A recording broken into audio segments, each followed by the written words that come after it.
Depuis un an, cette classe de 5e suit attentivement l'aventure de Didier Thor.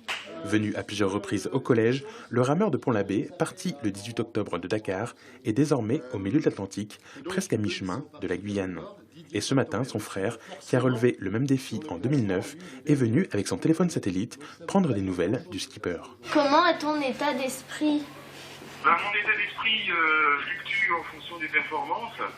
Un jour, je me dis que c'est tout mauvais, et puis le lendemain, c'est vachement bien parce que j'ai bien avancé.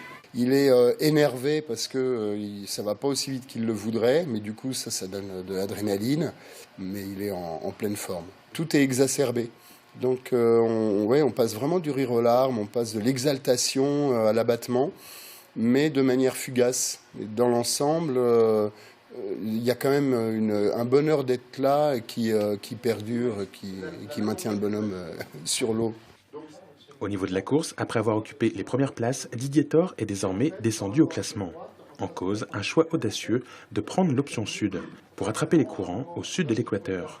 Car dans ce genre de traversée, les coups de rame ne comptent que pour un quart de la propulsion.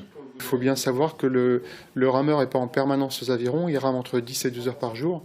Et le reste du temps, déjà, c'est très important de réussir à bien gérer, à bien régler le bateau pour qu'il continue à dériver dans la bonne direction, ou au moins à perdre le moins possible sur la route qui s'est choisie. Et c'est aussi important de tenir compte du vent et du courant pendant qu'il rame, de manière à ce qu'il soit le plus efficace possible. L'autre Finistérien de la course, Patrick Charlet, a lui choisi la voie directe, comme les autres rameurs, par le nord. Qui a pris la bonne décision, verdict d'ici la mi-décembre, date prévue de l'arrivée du premier bateau à Cayenne.